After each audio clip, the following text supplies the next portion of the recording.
చరిత్ర ఎంతో విలువైనది, దాన్ని మనం ఎన్నడూ మర్చిపోకూడదు. ఇక్కడ ములుగు గ్రామ మండలం వెంకటపురంలో రాక్ పెయింటింగ్స్, ఒక గుట్టకు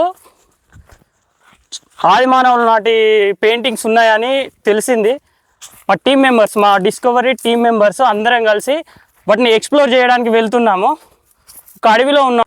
అడవిల నుంచి వెళ్తుంటే కొన్ని ఆదిమానవులు చేసిన పనిముట్లు లభించాయి. ఆ వీడియో, షార్ట్ వీడియో తీశాను, కింద పిన్ చేస్తాను చూడండి. అలసట వస్తుంది, ఎందుకంటే ఎండ విపరీతంగా ఉంది కదా. ఇవన్నీ ఆల్రాజు అడవులు, మొత్తం నీడ కూడా లేకుండా అయింది. ఇదంతా మొత్తం కాలిపోయి ఉన్నది. చుట్టుపక్కల ప్రదేశాన్ని చూస్తుంటే కొంచెం సాహసోపేతమైనదే అని చెప్పాలి. ఇప్పుడు అడవిలో నడుస్తున్నాం కదా, ఇప్పుడు కొండెక్కాలి. ఆ పెయింటింగ్స్ ఆ కొండపైనే ఉన్నాయని చెప్పారు. ఇప్పుడు అక్కడికే వెళ్తున్నాం. చూడాలి ఎంతమంది అక్కడ చేరుకుంటారు. అందరూ ఒక ఎంతూజియాజంతో ముందు కదులుతున్నారు. అందులో నేను ఒకరిని. ఫస్ట్ టైం ఎక్స్ప్లోర్ చేస్తున్నా. రెడ్డి రత్నాకర్ సార్ మాత్రం చాలా సపోర్టివ్గా ఉన్నారు, అందుకే వెళ్తున్నా. ఓకే, నేను ఆ వీడియోని తప్పకుండా చూపిస్తాను, రాక్ పెయింటింగ్స్ వీడియో.